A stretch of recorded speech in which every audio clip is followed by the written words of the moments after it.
Namaste. Welcome to DiviNom. Today, it is with great pride that I introduce you to Param Guru. Param Guru, the living embodiment of ancient wisdom, revered by millions as an enlightened master and teacher. Param Guru stands as a singular figure in the modern world, the only guru of our times, educated in the ancient system of 13 historic universities, a living synthesis of wisdom, compassion, intellect, and humility. Namaste, Param Guru. Namaste. Param Guru, today I wanted to talk about the skin. It's the largest organ on our body, the interface between the inner universe and the outer world. It's how people meet us, how people see us. But we don't really understand what the skin really is. So can we talk a little bit about the skin itself? Well, as you told, that skin is the largest organ, and it is a complete also screen of our body. How we feel, who we are, how is our mental state, emotional state, and each of our organ, it can reflect on our skin. For example, if your kidney is not working, your skin can inflame. If your liver is not working, it can have lots of pimples, rashes, psoriasis, eczema, vitiligo. You can keep going on. Yeah, if your body is not filtering, if you have vitamin deficiency, the luster is not there. If you have fat issue, the dryness will be there. If your other organs are not filtering, you have the oily skin. If the fat is not metabolizing, it can have lots of issue. And when you go to the doctor, especially Ayurvedic doctor, they can just look at your skin, and most of the disease they can just detect it. And it's really anybody who has a basic knowledge of Ayurveda or any ancient healing science, just by looking at you, just by glancing at your nails, at the different part of your skin, we can understand who you are, what is your thought process, how you think, what are the problems in your life. Basically, it's a television. How you can, screen which can reflect your inner and outer world. If you see in today's world, the skin disease is the biggest problem. I mean, couple of data came few years ago stating that 39% of the population in the world, they have some problems related with the skin. Either let it be psoriasis, vitiligo, eczema, pimples. All this beauty industry is plundered by hundreds of the product to just be, around the skin care, on the name of skin care. But hardly any of them just goes and dig a little bit inside the body and try to fix the cause of it. For example, pimples, as I told you. Most of the women think that pimples, just you apply something and it will solve the problem. But all the pimples comes because your body somehow have a problem related with pitta. Pitta means heat. So let's say you have problems with the heat. Your body is not metabolizing the heat. Somehow it will destroy the quality of blood in your body. And it will reflect it. So your body, your all these arteries or veins, or we call this endothelium layer, is also designed to detox the body. It also carries things, our kidney filters, our liver filters. But since your heat is not metabolized, it comes, all those toxins are parked under the skin. It comes in the form of pimple. So let's say people have the anger issue, or they eat the hot spices, all those sensitive layer which has the less layer in the skin, it exposed and the pimple comes there. And our body skin has 7 layers, and each problems come from the different layer. For example, if you have this very small pimples, come from the first, second layer. If you have a big wound, comes from the bottom of the hair pore, like 7th layer. If you have psoriasis or eczema, comes from the 4th, 5th layer of the skin. And what types of, let's say you have anger, it just destroy the surface of the skin. So there will be no luster. The dryness of the skin will be there. If you have a fear, another layer of the skin will be destroyed. If you have really emotional pain you are carrying, you have generational trauma, you have anything different, layer of the skin get dries, and the related with that layer the problem comes. So anybody who really want to look for working for longevity or want to look for the luster or fixing the problem, they should work on the mental level, on emotional level, physical level, and they should clean each and every organ. And when each and every organ is cleaned, the problem resolved. But most of the problem comes on the skin because we have emotional issue, we have a bad food, and we eat contradictory food. So for example, any animal product, let's you have ghee or milk, yogurt, it doesn't go with any animal product like fish, egg, meat. If you eat it, definitely it will translate into different disease related with the skin. You have like radish, you eat with any milk product. Onion, you eat with any milk product, it will translate into vitiligo. And in India, like eating onion raita is such a common phenomenon. Everybody eats onion That's raita. how you basically destroy your Perfect, liver. So you can really contradictory food. I mean, in the whole world, if you see that a spinach is good separately in the lab and banana is separately. They are good for the body if you eat it separately. But the moment you combine together, it becomes a toxin. So because it do not match to each other. That's how if you see that in vegan, wherever this so-called, smoothie culture is, the diseases are very high. In whatever the country, the people, they eat meat and milk product, the skin disease are extremely, extremely high there. And it converts into autoimmune disease. So if your psoriasis is, today you have the skin disease like psoriasis or eczema, for 1, 2, 5, 10 years later, it's going to convert into a different types of arthritis. The same disease will go to the joints, go to the bone marrow, and it will cause hundreds of the different diseases. If left untreated, right? Yeah. I also want to touch upon how the cosmetics and the so-called beauty industry today is kind of formulated with petroleum and products that the skin and the human body are not naturally designed to process. So what are your thoughts about this? Yeah, definitely. Skin is such a sensitive organ. As I told you earlier that we have the 7 layers, yeah? So some of the skins are extremely sensitive. For example, this hand and palm are very immune to, if you touch the petrol or things, it doesn't absorb. But it's so sensitive to the energy, so sensitive to the light, so sensitive to the people you touch and things you are around, so sensitive to fire and heat. So these skins are designed, like feet and palm are designed to absorb the energy. Yeah. So if you put petroleum here, it will not absorb. It will not impact your liver. But other organs are also, every surface of the skin takes certain energy. But this skin, especially this face, are also designed to absorb the energy. Plus it can also, anything you put it goes to the bloodstream. So anything you apply on the surface of other part of the body, on the skin, some of the product within 24 seconds it start to touch the deeper layer, and it touches the bloodstream, and that it goes to the liver.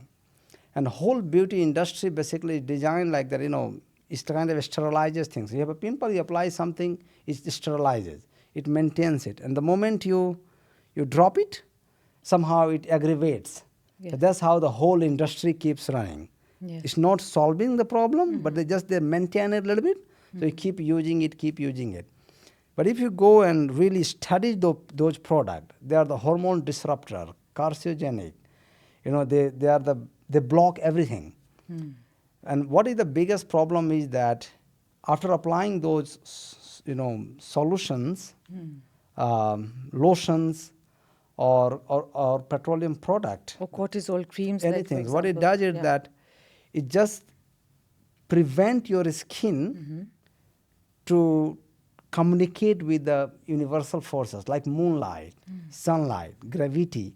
Every tree you go, your body communicates. You know, red infralight is 10 times more available under the tree than you go to the sunlight.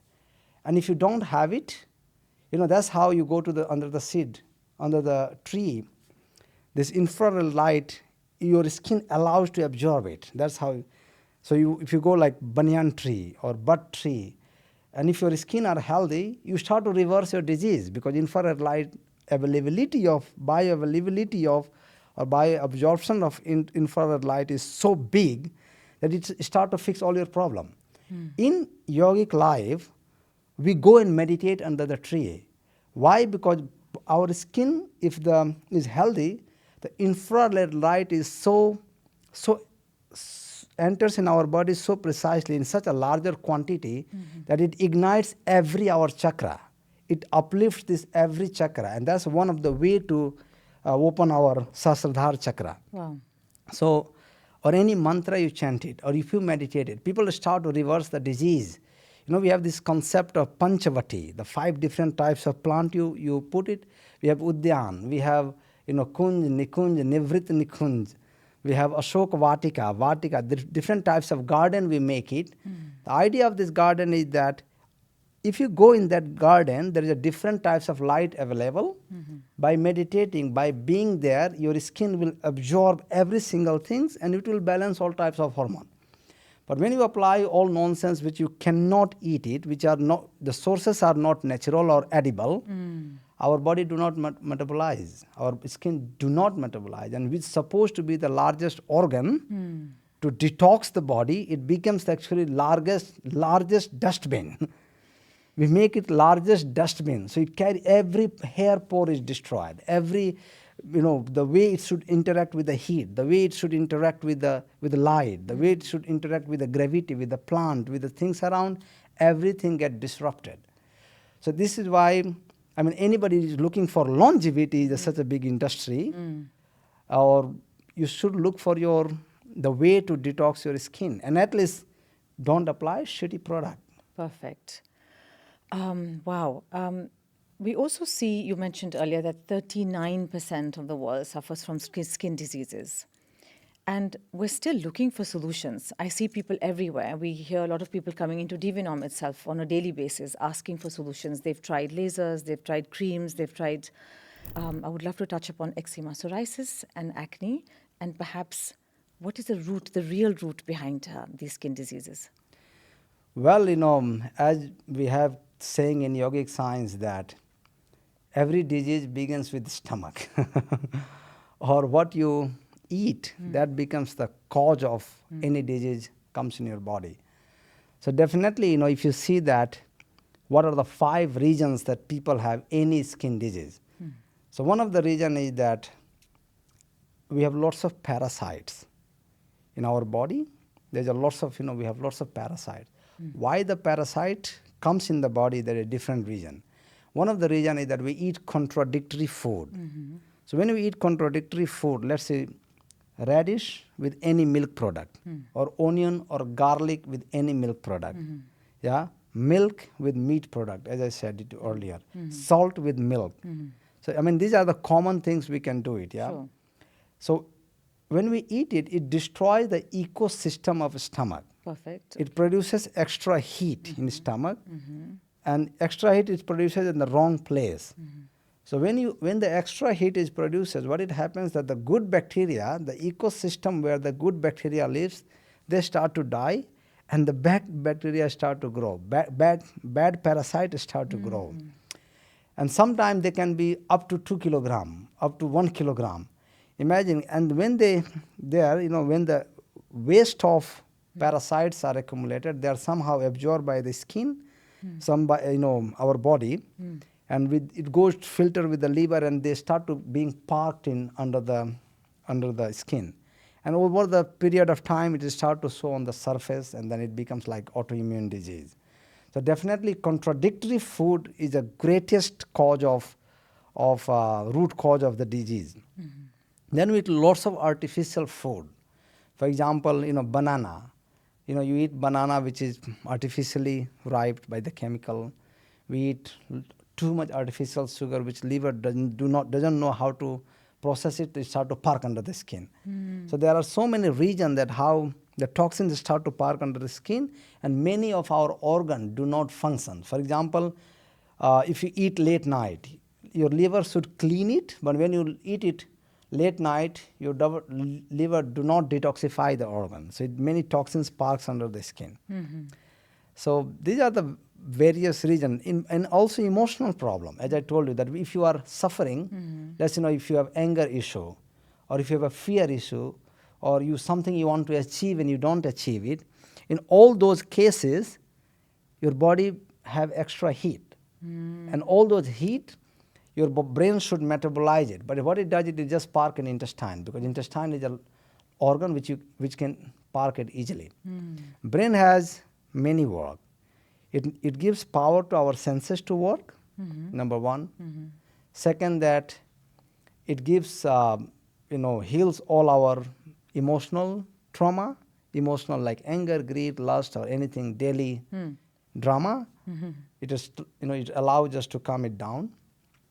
And third, which is most important thing, that it synchronizes all the organ.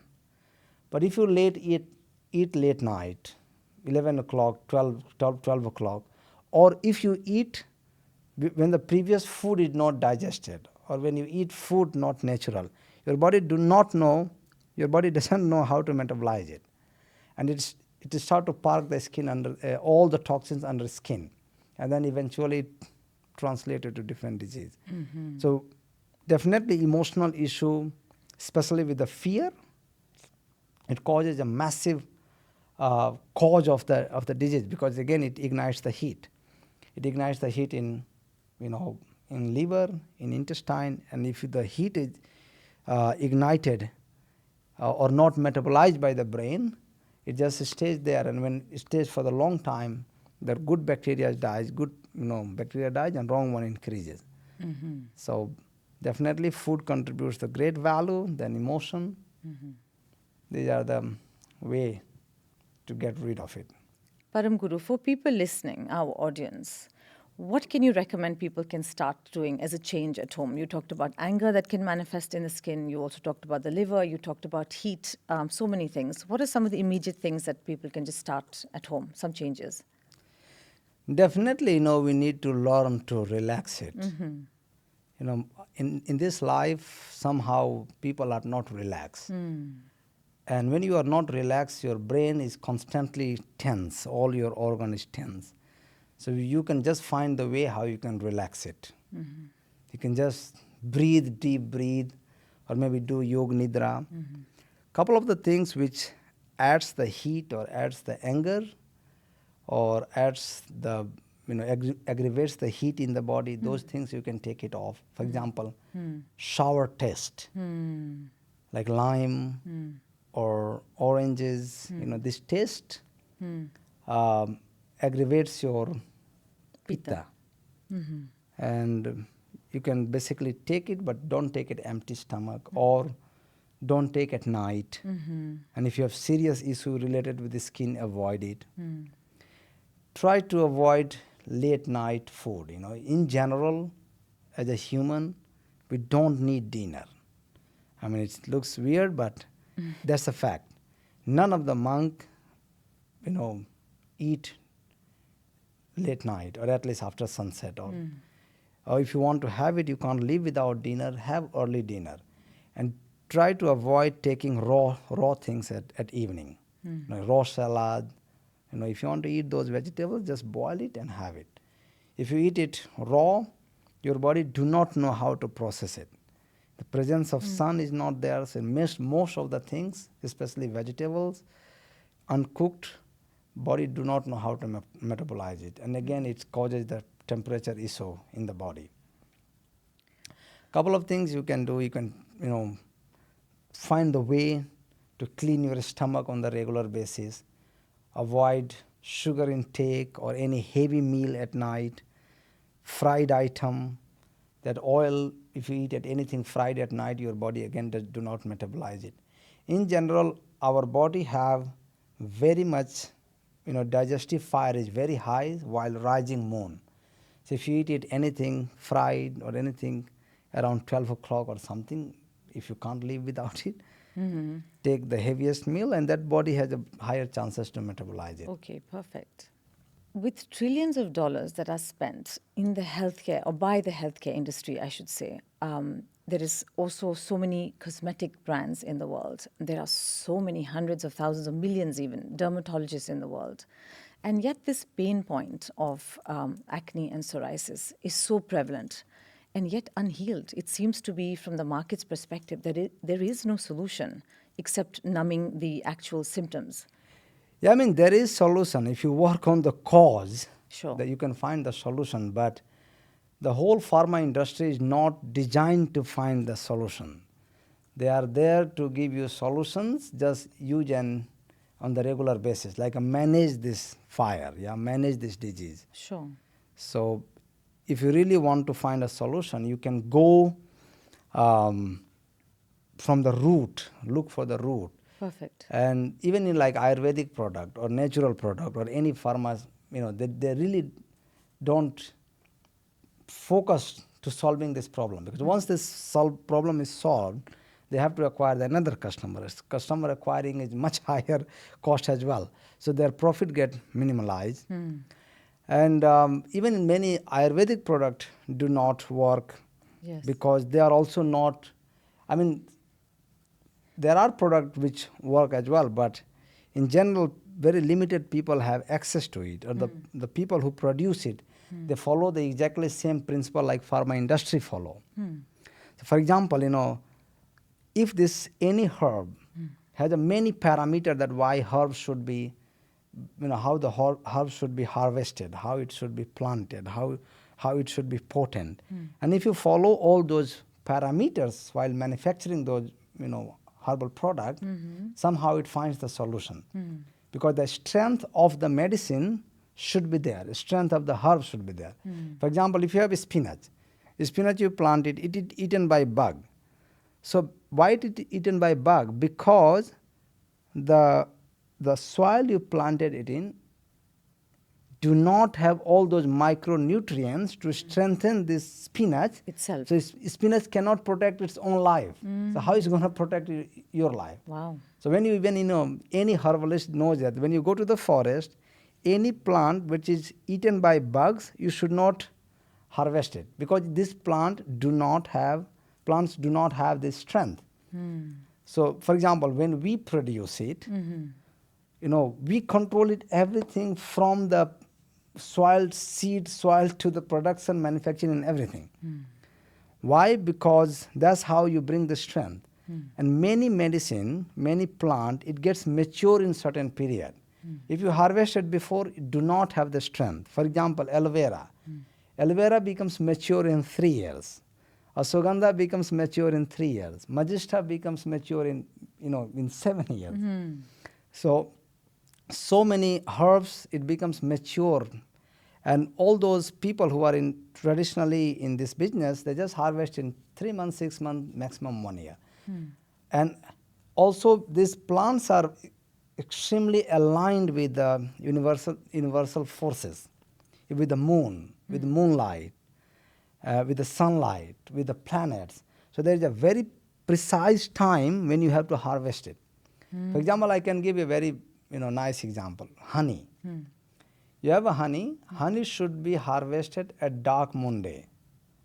But if you harvest it any other day, from the same hive, you can check the difference between in lab. So it can be same sugary, same sweet, but there is no healing potential.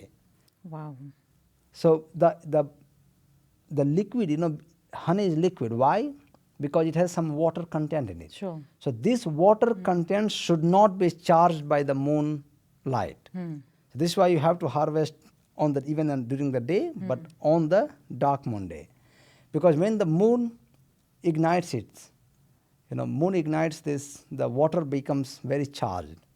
And it has taken, this honey is such a concentrated form and taken from the thousands of the flowers. So it's not a shrink, it doesn't get shrink in one day. And it's very easy for it to get, this particle charged by moon and lose the value. So across the country, if you go to all these Adivasi or tribes, they know that by default that honey should be harvested on the dark moon day. Wow.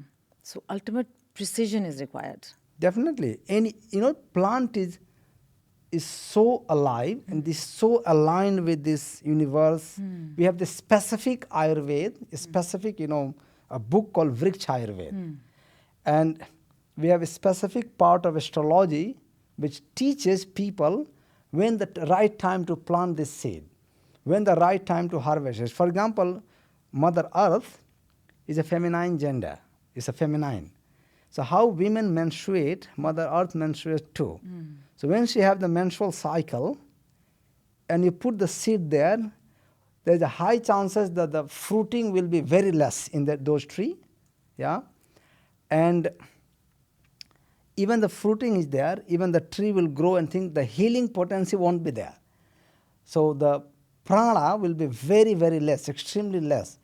So unless you know it, when to put the seed, what types of seed we put it, you can't have it. And it's so unfortunate that people don't learn it. They just go to school, they just follow certain curriculum, they don't know the science. So if you follow everything, every particle, every stages, every part of this Ayurveda, every part of this science, it's not just Ayurveda. Ayurveda is a part of one of the Veda, yeah? But it has so many vertical around it. It's most of the time people think that Ayurveda is, okay, it's plant and medicine. If you define the word Ayurveda, it means that Ayu means life, and Veda means science. It's a complete science of life. It has many branches. It has 8 branches, of course, but it has astrology. It has astronomy, you can say. It has all the farming science, art of storing the herbs, art of harvesting it, how to cook it. Every herbs, every fruits or every fruits you buy, every vegetable you buy, is made by 2 things. There is certain poison is there and nectar. It's a combination of both. There is none, almost every single herbs like that. So you have to find the way that how you're going to purify, take the poisonous substance out of it and let this nectar be there in medicine. For example, take a tomato. So tomato, if you take it, if you chop it, there's a white part there. It's a great, I don't know if you are aware of it, that tomato is one of the greatest source of nicotine. So by eating this white, those nicotine, body cannot metabolize it. So it will cause the cancer. You eat the broccoli, for example. The handle you have it, outer layer of this handle is a great source of nicotine. So how, when you learn this, we have this another branch of Ayurveda called Pak Vidya, Pak Shala, Pak Shastra. So it very precisely talks about that every single ingredients, how to chop it, how to store it, and what are the things you have to do it to neutralize it. And sometimes you put 2 things together and both it neutralizes each other, and then it neutralizes the toxins of each other and it becomes the nectar. So definitely if you follow every steps, it finds a massive solution. For example, when you have like chili. If you eat chili, it will activate the fire in your body. If you might just eat the ghee, if your body has a poor digestion, your ghee might not be digested. Yeah.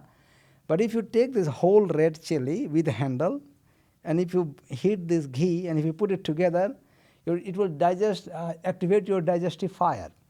And it is, by the way, one of the best medicine for acidity. It can be the best medicine for the gas. People have lots of bloating and gas. You just take some ghee, fried some red chili in it and consume it. Nice. It can solve the problem. So what I'm trying to do is that if you really go to very deep and follow every steps of planting the herbs, nurturing the herbs very precisely so all the nutrients can come to the plant, it can really solve the problem. Another thing what I see in the wellness industry, especially in the medicine, is that people are very much into competing market. So that's also, because they want to produce something cheap, so still they can become, profitable. And other people think that, products like all the plants are very cheap. It is fact that it's not very expensive, but the sum of the plant can be extremely expensive, Sure. extremely expensive. So people don't put those ingredients there. So that's another, because they need to compete the market. Another concept we have it in Ayurveda that is called bhavana. When you learn the really art of concentrating this medicine. So for example, if you want to make ashwagandha, let's somebody has a problem with infertility, yeah, or somebody have a problem with sexual disorder. Now you need to eat ashwagandha. Okay, you can eat ashwagandha. It's fine. It's perfect. But there is a specific way that how you're going to make this ashwagandha concentrated form, how you do this multiple bhavana, so it can be very potent. So you take this ashwagandha, like 1 liter, 1 kilogram powder, you put it there, and then you take the another 1 kilogram, you put this 2, 3, 4 kilogram of water, you boil it, make it half kilo, and then you sieve it out. You put that water here, dry it, and then once it dry again, you make powder, and you keep repeating it for 27 times. Wow. So when this comes out, it becomes such potent that it solves many problems. Now if you going to produce such way, it's going to be 27 to 30 times more expensive, not percentage, times more expensive. Of course, nobody going to, such a product will not sell from the shelf. So the people don't produce it, they just produce it whatever available and just sell it. So of course, Ayurveda gets the bad name. But I think that, if you follow these things, Ayurveda does work. Plants works very fast. Sometimes people have the myth that, Ayurvedic plant do not work, but Or that it's slow sometimes. or it works very slowly. But if you see like ancient, injection is a part of Ayurveda. Ayurveda. We know that what are the plant juices, you can cook it certain way and you can really inject it through the system. It's called it suchika. The injection, the Sanskrit word is suchika. And when was this first invented? Thousand years ago. Thousands of years ago. You can ask when it was banned. It was banned in 90s. It just banned because lobbying of the pharma industry. Wow. It was just banned, in 90s, 95. Oh, so it no longer exists. I mean, you can make it, Right. Government can fund it, Right. research and lot of it, do R&D around it. Right. The vaccination, like actual vaccination, which comes from the Ayurveda. Then how you can, touch certain skin, put certain plant there, put certain, chemical there, it can be absorbed by body, certain stone, salt, alum, certain juices of the plant, and it solves the problem. I would love to touch upon a little bit more about parasites, going back to that, because I know that parasites are quite an integral part of why we manifest a lot of these skin diseases, but also later many other diseases, like you mentioned, arthritis. Also, it can be a cause of autoimmune disorders. So for somebody that potentially has no issue on the outside on their skin, it's still extremely mandatory, in my understanding, to actually cleanse your system from the inside, right? Yeah, definitely. The today's lifestyle, the way we sleep, the way we eat, almost, everybody would have it. And actually, parasites are the one who controls our life. Our thoughts too. Our thought to everything. So there, you can combine, there is more than 2,000 varieties of bacteria there, yeah? And if you are living in the forest, there could be more than 2,000 types of good bacteria. But when you live in city, the number of good bacteria start to decrease. Yeah. That becomes the cause of autoimmune or so many other disease. But if you have like mood swing, it is a direct connection with the parasite. You have the bloating, you have like so many other disease, you can have the direct connection with the parasite. You have the low energy, you have addiction. So the idea is that you have good bacteria, you have bad bacteria. Whoever become more, they control your life. So let's say the bad bacteria becomes more, they control your mood swing, they have your addiction to eat certain thing, fried, sugar, especially they love sugar. So they like to consume it. A lot of people also do short or attempt to do short quick fixes like a weekend fast or a weekend parasite cleanse, or I hear this on the internet quite a lot. What are your thoughts about that? What is the time that's actually required and taken for because they mutate, right? So what's the time that in your opinion it would take for parasites to actually effectively release from the body? I think that a quick fix doesn't work in parasites. I mean, you can fast it one day, definitely it Sure. adds the value. Sure. But if you really want to to work for on it, it takes at least 45 to 90 days. Because you have to change the whole ecosystem there. You know, there are different types of bad bacteria. If you some can you can kill it, but some you have to change the ecosystem. Maybe you can kill them, but their egg is there. It will grow over the period of time. So why it takes long time? That you have to change the whole ecosystem. So, you know, they have the membrane on the egg. So there is certain things when the ecosystem is changes, those that egg do not become the fertile, so they don't come out of it. Then they don't like the taste there. They don't like that, you know, these things are changed, so they don't mutate that fast. If you just put, let's some very heavy dose of the medicine in one time, two time, they might, some of them may die. They will go. The number of them will come down. But what happens? They are very, very smart. You know, they mutate it and they resist it. So when you go slowly, slowly, you take certain types of medication. You know, certain types of cleansing, avoid certain types of food.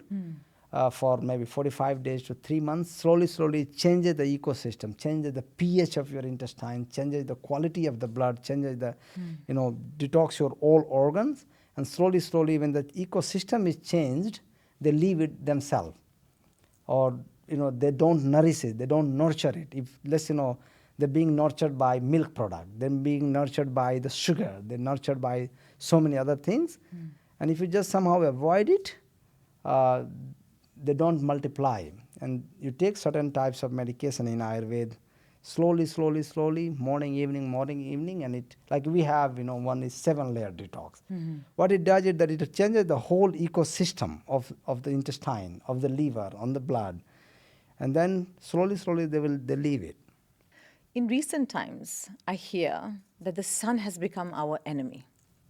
A lot of people spend time running away from it. We live in glass houses, we wear sunglasses, we don't spend enough time in nature as it is, and then we think that by lathering on a ton of sunscreen, keeping away from the sun, is what is going to promote longevity, better health, better skin. What do you have to say about this?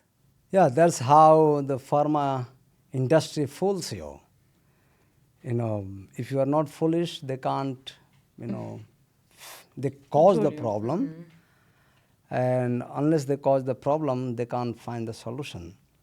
Definitely sun, you know, many skins are very sensitive. When you go bright sun, it can cause some irritations and things like that.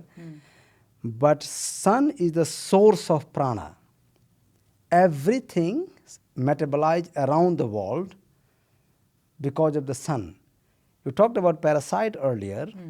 If you don't go to the sun, especially early morning, it will definitely increase the bad parasites. So we learn in, you know, yoga, Ayurveda, or all Veda. It keeps glorifying the importance of sun in our life. That how sun touches our surface, purifies every single negative energy which you carry from the negative people around you. Let's say you go meet somebody. We call them energy vampire, yeah? The negative people, everybody has this. So when you have the negative thought, it causes certain types of hormone imbalance in your body. It just gets neutralized because you are exposed to the sun. Now you can wear sunglasses, you can be inside, and then you can have some anti-hormone therapy to just neutralize it in 1 year, 2 years, and that anti-hormone therapy or all those hormone therapy will cause another problem. So you can choose which is more better, going to sun early morning or spend to the sun, or going to all those visiting doctor, cortisols, you know, things like that. Our body produces lots of cortisol, I mean in general. You know, it has adrenaline, but when your body is exposed to the sunlight, that's how your body neutralizes those. So anything you eat, for example, you eat apple, you eat rice, you eat dal, you eat anything, it grows under the sunlight. And when you go to exposed to the sunlight, any toxin produced from those which you consume it, your body metabolizes it there and filters out of the body very, very fast. That's how when you go to the sunlight, you sweat. Why? Because body start to work. When you go spend time early morning, people go to urinate, the urine is yellow because body knows how to activate this every possible organ or detoxifying organ, and it detoxifies it. So problem, I think, started when they started this, to give the sunglasses. It's such a weird thing to have it. I mean, your eyes, your body, this is now we have this equipment that I can laser it and fix it, that what is the temperature of oil, what is the temperature of the object around it. Our eyes has exactly same sensor. So when you look at the sun, it knows that what temperature it is and what exactly chemical changes has to be in our body to activate every possible part of the body. When you wear these sunglasses and you go to the skin, your body do not know that what is there, and that's how the chances of being sunburned is extremely high. You can say that line one more time. When you wear sunglasses and go to the sun. Yeah. You said skin. Yeah. You say that line one more time. So when you wear sunglasses and go to the sun, under sun, your body do not know that what is the temperature, what is the exact temperature, because this eyes is the one who detects it, which knows that what is the temperature. And now it prepares every our organ to just metabolize it and remove the toxins. And every our gland gets charged by sun. Our thyroid becomes healthier by sun. Our pineal gland, our frontal cortex, our kidney, our liver, every gland, the meaning gland, it get activated by sun. It activated by moon. So it has a direct, why it is gland? Because there's a lots of liquid, there's a lots of hormones are produced. We call it rasam. In our text, ancient text, the word is ras. Ras is, every gland has a ras. Ras is which causes the happiness. Yeah. So every happy hormones are being produced there. Now, people say that we have the vitamin D deficiencies. Yeah. First of all, it's not vitamin. I mean, you can tell vitamin, but it's a hormone. But when you tell, take this hormone supplement, hormone D3, people will not buy it. So it's a very fancy way to pack it, vitamin D. Definitely, it can add value in the beginning, but sun it's not just produces vitamin D or maybe hormone D. It produces it metabolizes hundreds of the different things. Every cell in the body has its own intelligence. Every cell in the body, it has its own ecosystem. And all this intelligence and ecosystem gets activated if you go to the sunlight. But imagine if you don't go to the sunlight, your every cell do not have its own intelligence. It doesn't know how to communicate. We are just not simple vitamins and minerals. We are also energy. We are also magnetic. We have electromagnetic. So every particle must be charged by sun. And of course, depending on which part of the world you are born, the number of the exposure of the sunlight is different.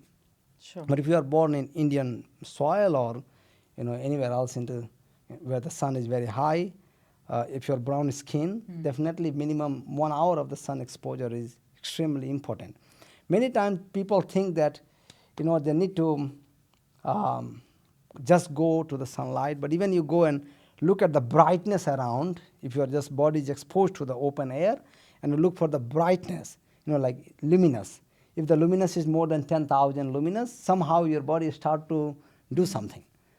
And it has millions and millions of the benefit. It called the prana. Sun is the source of prana. Prana is actually life force of the body. So that prana has to be charged. The healing potency of the body called prana. Of course, it has a universal meaning. But this prana, which has the healing potency, which ignites into the ojas, tejas. Oj means the strength of sun. Tejas means the brightness of the sun. Prana means energy of the sun. So when you go and really deep and dig in, we have more than 3,000 literature, which is called Tantra. It talks very, very deeply about the different forces of the sun. This is without sun, nothing would exist. Whole ecosystem will collapse in the planet. I mean, if the sun is not there, every ecosystem will be collapsed. Similarly, the way that every ecosystem will collapse, if you are not exposed to the sunlight, every ecosystem, every metabolic process of your body is collapsed. So, you can't avoid it. Yes, if you want to die faster, maybe yes. That's one of the best way to how to die faster, avoid sun. Yeah, the Many need. times people think that Ayurveda or all things which I talked, it just was born in India, only applicable for Indians. Definitely it was born and flourished in India, but this is the science of the world. So there are definitely, you can divide. It talks about individual perspective as well, but there are many things which is applicable for everybody. Like waking up early morning is applicable for everybody. Going to sleep on the time applicable for everybody. Contradictory food not eating together applicable for everything, everybody. And our body has some very natural phenomena. We are absolutely different than the animal, absolutely different than animal. And so this is why this gives us the complete guideline that which is applicable for everyone.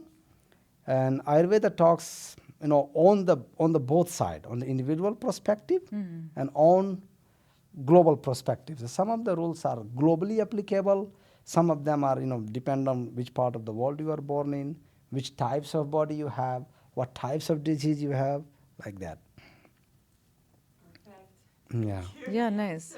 For example, let's say in a whole world you can design, we have like 6 weather, yeah, or maybe you can have like 4 weather. For the majority of the world can fall in 4 weather. So this is why Ayurveda has a 4 major branch, major basket, you can say. So either people are born in the cold country, there is some rules, common rule for the cold country. Some people are born in the hot country like Dubai and other places like that. Some people are born in the tropical country, yeah. Some of the people are born which is the mix of everything. So definitely we have the seasonal concept like that. We have every month in India we have this month by month concept, which is only applicable for India. But if you are living in let's say Russia, European part of the world, where the only 2 season you have, like majority of there are 2 season, like cold and winter. There is autumn, there is spring as well.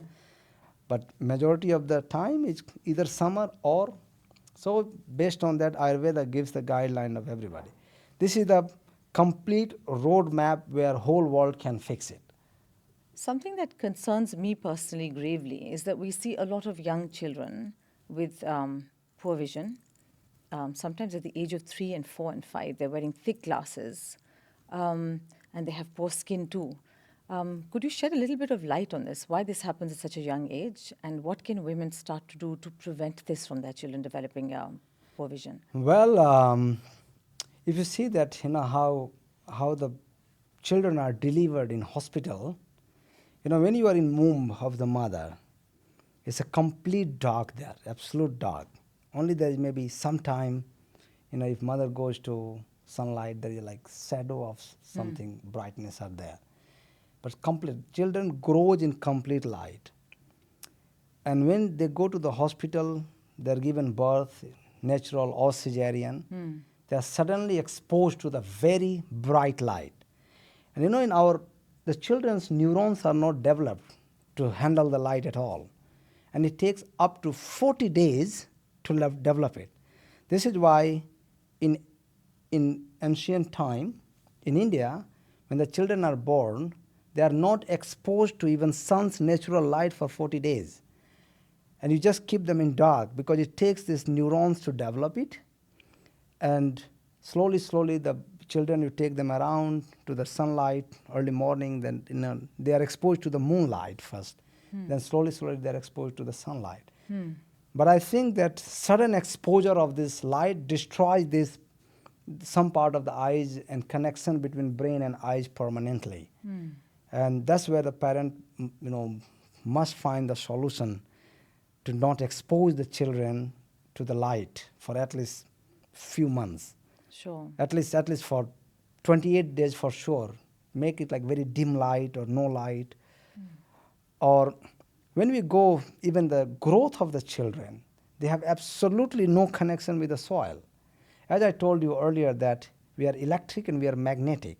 So when we have this lots of exposure to wind, somehow this it produces certain types of electromagnetic waves in our body, and that it parks in our neurons, and that optical nerves becomes weak. So that's how when children are exposed to the grass, to the soil, it neutralizes it. It takes the extra heat, extra waves from the body to the ground, and it adds the great value in the longevity of the eyes. Like even for us, when we walk, imagine like when the two cloud crosses together, it can create so much electric shock. It can create the thunderstorm, lightning. When the flight travels through Clouds. cloud or through the air, it has a cooling period. It collects so much electrical waves that when you have to have like at least couple of minutes to discharge those waves. In our body, we are constantly driving bike. We are, even you go outside, the car, causes the wind. The wind moves itself. It charges our surface of our skin, and most of them are parked in our neurons. And unless you go and walk barefoot, Yeah. there is no way to discharge it. And we have this very powerful signaling system called Hastajiva and Gandhari. So both of them are connected with our toe. And unless you touch the soil, if you don't touch the soil with the bare foot, this signaling do not go there to our eyes. And it is direct connected and linked with our eyes.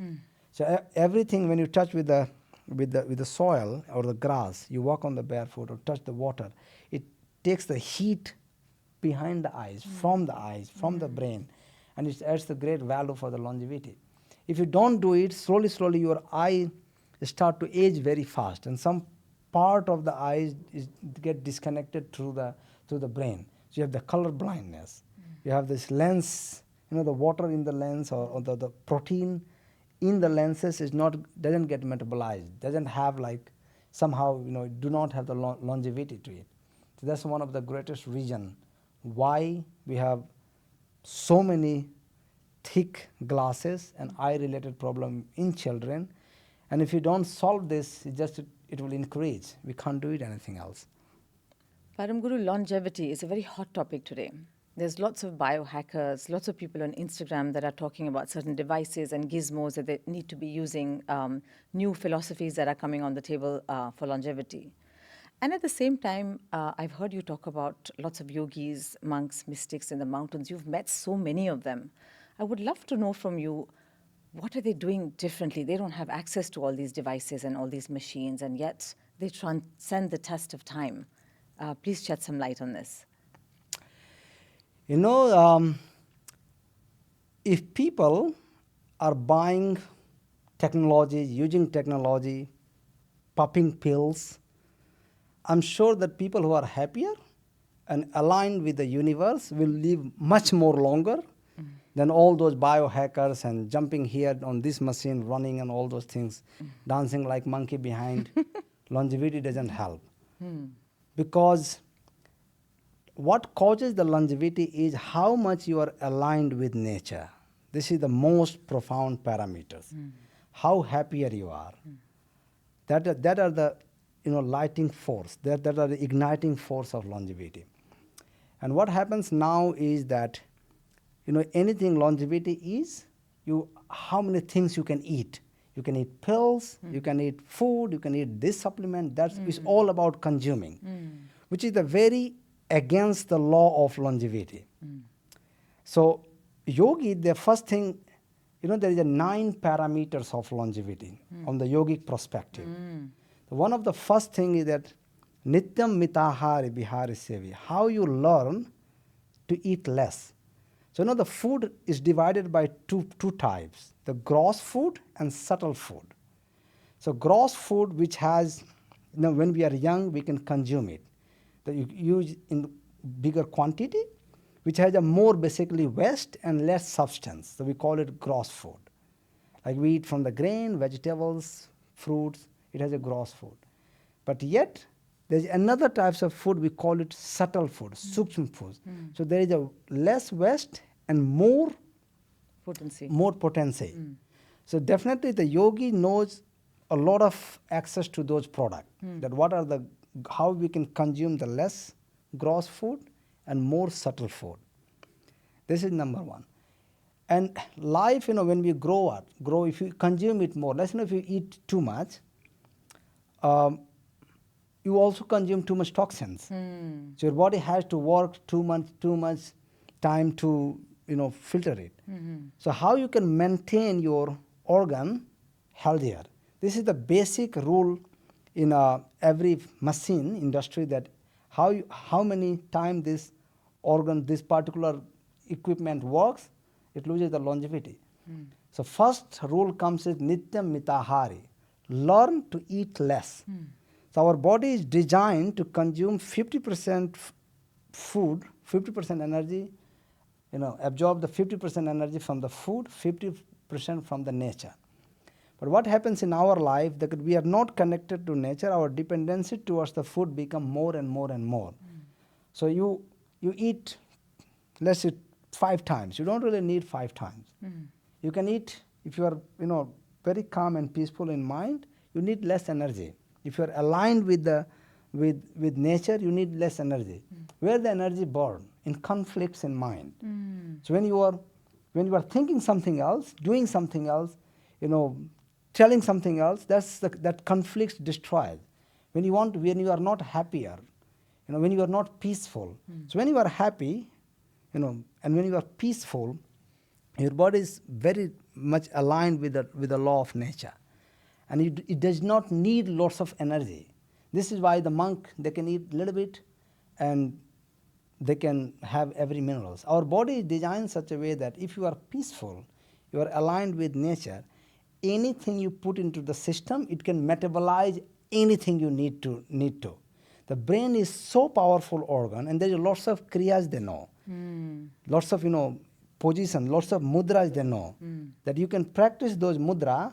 Even you can drink this water. This water can convert into whatever the minerals you need. You can take this sukshma plant. They have access to certain types of herbs, plant. They know it. They can just take a very small amount, and it can adds the every value. For us, people like us, it's very essential that we learn to find the art to detox our organ. For example, if you have car, let's 2 car. One is going to the servicing for every 1 month or whenever it needed, and one never went to service. Sure. One will be, which is going to the servicing or taking care of it on regular basis, can last hundreds of the year and it looks like new.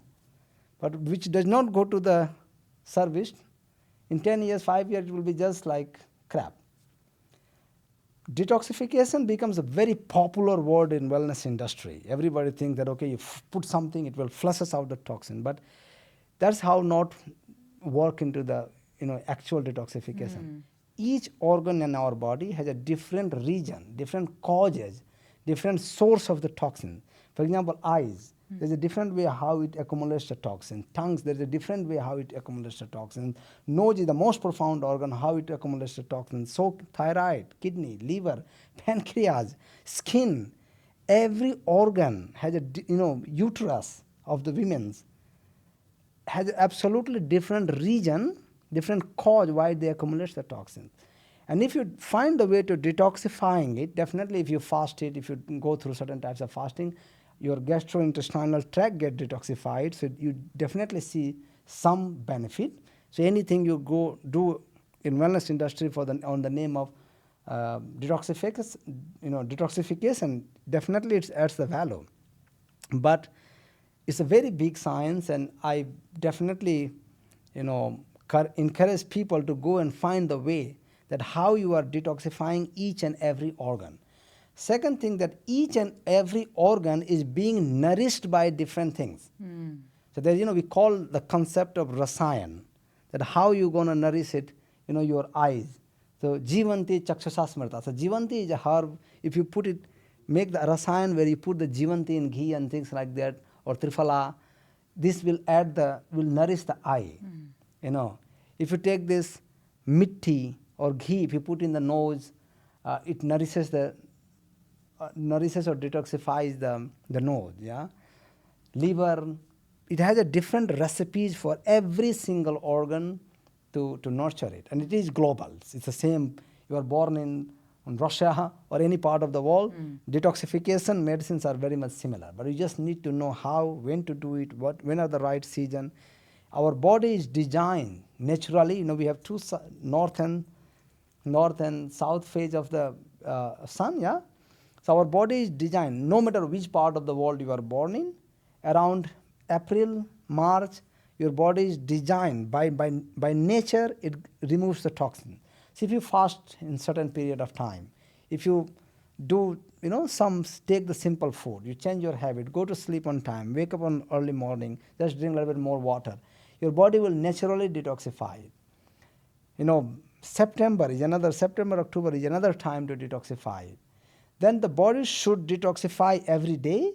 Then you should detoxify seasonal way, like both, winter and after summer.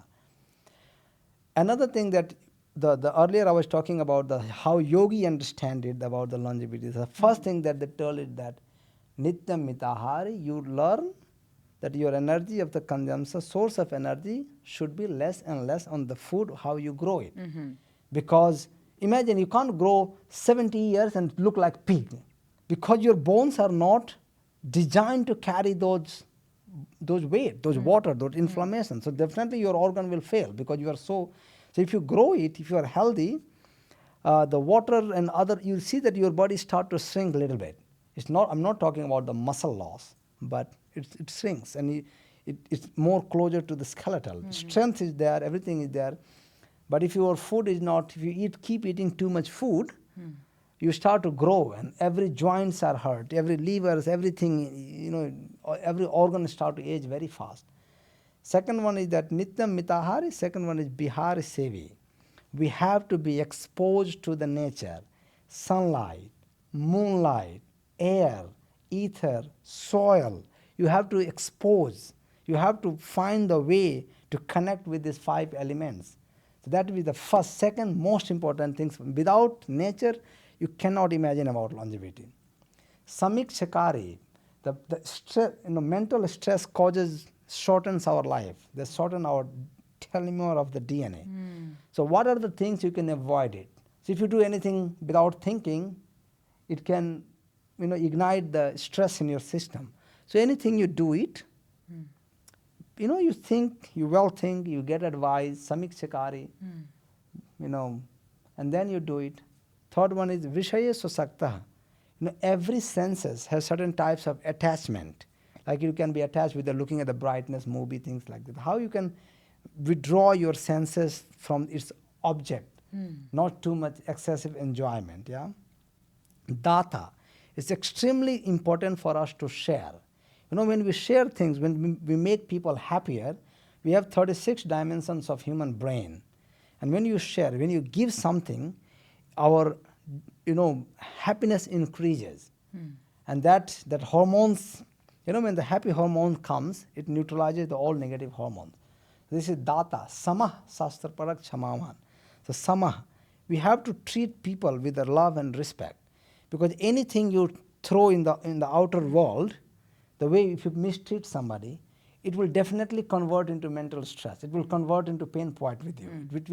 It will give you ignite the extra fire, extra anger, extra things, which will again destroy your life.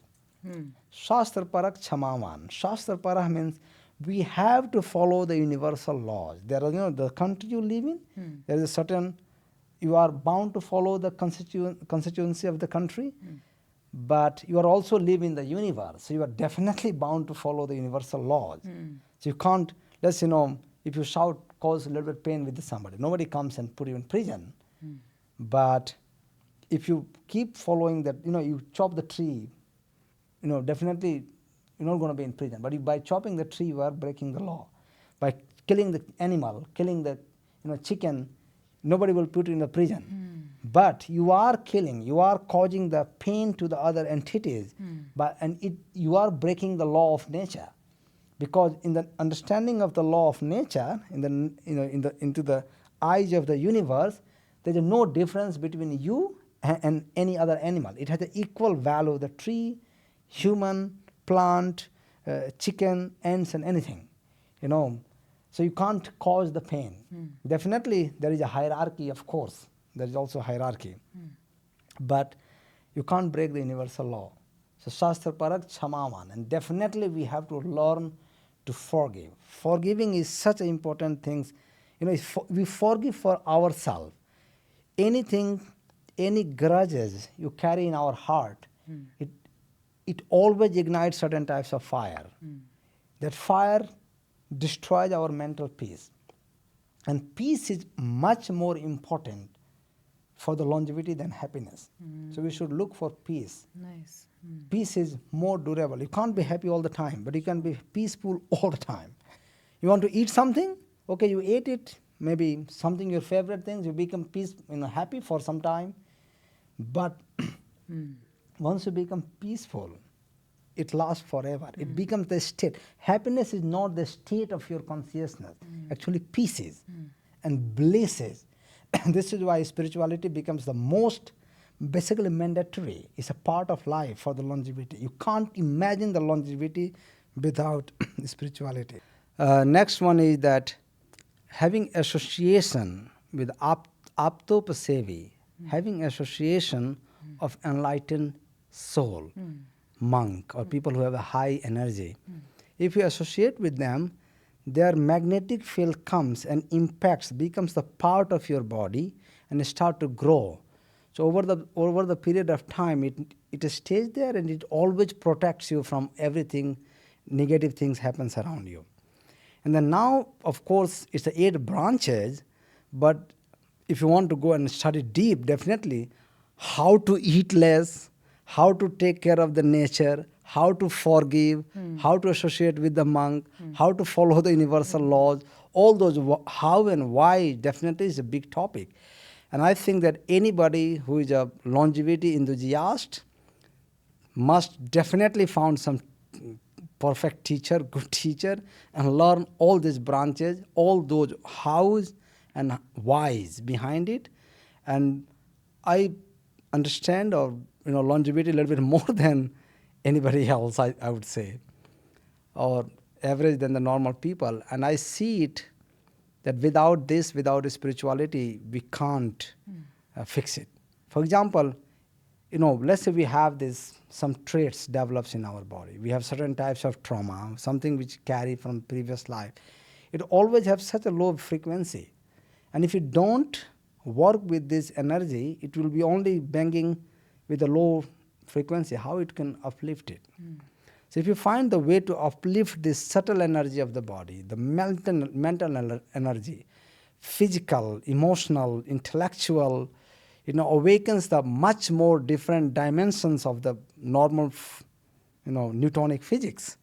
There are much more another dimension which has such a high impact on our consciousness. For example, many things you are not able to see, but it has such a profound impact, like moonlight, full moon, certain day, eclipse. It has such an impact, but you can't prove it by the parameters of the science. Newtonic physics just has a very less understanding of the body. Medicinal science is it has a very limited understanding of the science. I mean, I had a privilege to lead a team of 3,500 scientists in Europe. They worked under me and we put lots of money to do lots of research behind everything, talked in this world. But I know it, that there are so many other parameters which is unexplored.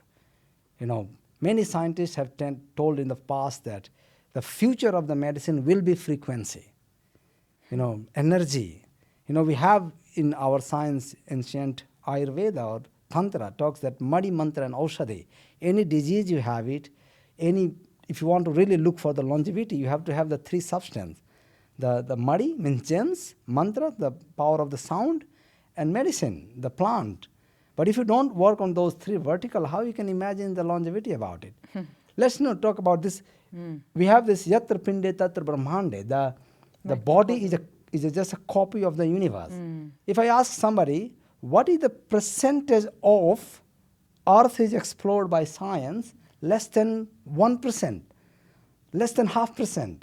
What is the percentage of water, ocean is explored by the science? Less than 0.2%.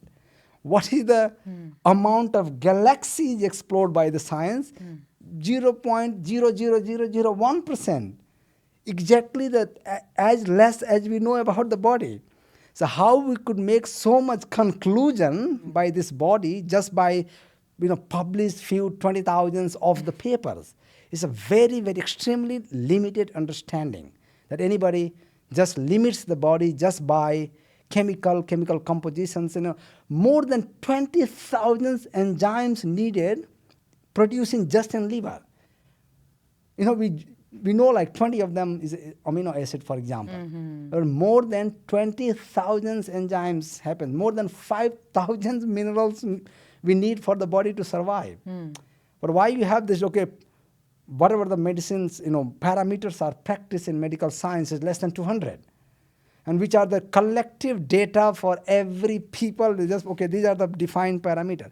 There's no human on this earth which will have all those 50,000 or 5,000 parameters, perfect.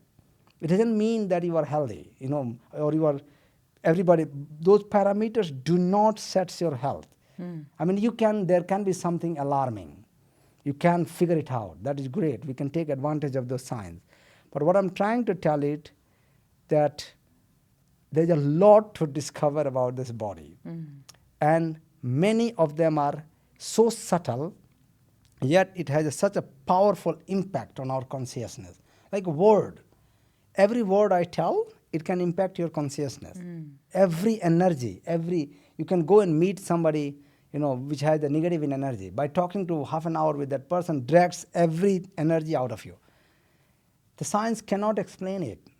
But there is communication. You feel tired. You feel that something went wrong. You feel that your body is not aligned. So, the feeling is the greatest source. One of the greatest way to understand that who you are and are you healthy or not healthy. So what I'm trying to tell is that there are just so many known and unknown phenomena. We have 3,300 literature. We call it Tantra. All of them talks about the subtlety of the sound, how this different sound impacts, how the different gems impact, how the 9 planets impact on your body, the rays, how the sunlight, moonlight, how certain plant can you can put it here, just be next to you. By being next to you, your body will get inflamed. Certain plant can be just kept next to you, your whole body will start itching. There's certain plant you can be next to it, you'll feel like blissful. Under certain plant, you can just be there. It will feel like, you'll feel like being meditated. You practice meditation every day in house. There is no progress. You can go to a certain plant in certain altitude, just sit under it, meditate half an hour. You feel like you have made much more progress in half an hour than you ever made in last 30, 40, 50 years of practicing meditation. So all I'm trying to say is, with the great respect of the science and modern science, we always have to take advantage of it, definitely. There's no opposing of it, but there's much more things which science physically cannot explore. And we have to find a way to get access to those potency, and it has a much more value than popping pills. Param Guru, you mentioned earlier about the nose being such an important, powerful, and such a subtle organ at the same time, and the importance of it. In today's modern world, supermarkets and shelves and beauty brands are awash with perfumes. And when you look at them, they're all chemical. What do you have to say about this? The nose is a very dynamic organs in our body. It has multiple functions. That it has a direct connection with our brain. Every single sensor in our brain is connected with the nose. And you can basically make people brain dead by just making them smell something. You can also make alive by just making them smell something. So every single nadis, we have like 72,000 nadis. Every single nadis has access to the ends or beginning in the nose. And this is why when we are somebody dying and you really want to give this life-saving drugs, in ancient time, we would put through the nose. But unfortunately, we are taking and we are exposed to so many artificial products. It just destroys the whole power of the nose. If you see that when we are born, only one neuron is connected at the time of birth is actually smell.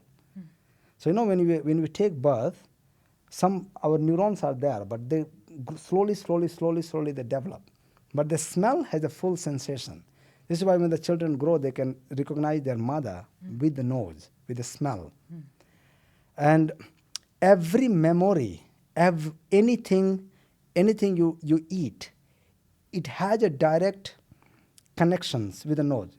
For example, if you are eating apple, your body, your nose knows that you are eating apple. Your eyes sees that you are eating apple, and the way the food smell, your body exactly knows that what types of enzymes I need to release to digest that food. And if those enzymes are missing, your metabolism will get somewhere malnourished. So it's absolutely essential that nose becomes very active. In yogic practice, we do so many exercises to make our nose alive. Many monks can smell 200 people differently. And yogis, like doctor, they can just smell it, and with the smell, how your body smells from distance, they can detect that what disease you have. And all those, we know that all those, there's millions of the research paper is published, that just by smelling the wrong perfume, you are becoming infertile. You are, becoming unhappy. You are becoming, very weak in mind. And they know it. Industries, the whole pharma industry knows it, that if I really want to make you weak, what are the things I can give you so you can become very weak, so you can't make decisions, how you can become dull, how you can become, dodgy, how you can become unhappy, how you can become, so, like a six senses. And smell is such a precise thing that it can alter your, decision. It can alter your intelligence very fast. So something less, you can resist the eyes, you can resist other organ, but you can't resist the nose. Something you smell it ignites the desire to eat it. You ignites to take it. And it has the deepest connections with our bodies. It's designed to nurture our consciousness. For example, if you're eating food, that's your favorite meal, and if you close your nose and keep eating it, after some time you will stop feeling the taste. So you can see that how powerful, how precisely is aligned with our nose and food together. Because to taste something good, your nose should be very alive. If your nose is not alive, you don't taste good. And if you don't taste good, that's where the addiction of addiction of binge eating comes, because unfortunately, we don't pay attention to it. I personally am super careful that what I smell. So to ignite, there are many perfume artificial perfume can destroy your nose. There are many good essential oil which can ignite the nose as well, subtle potency of nose as well.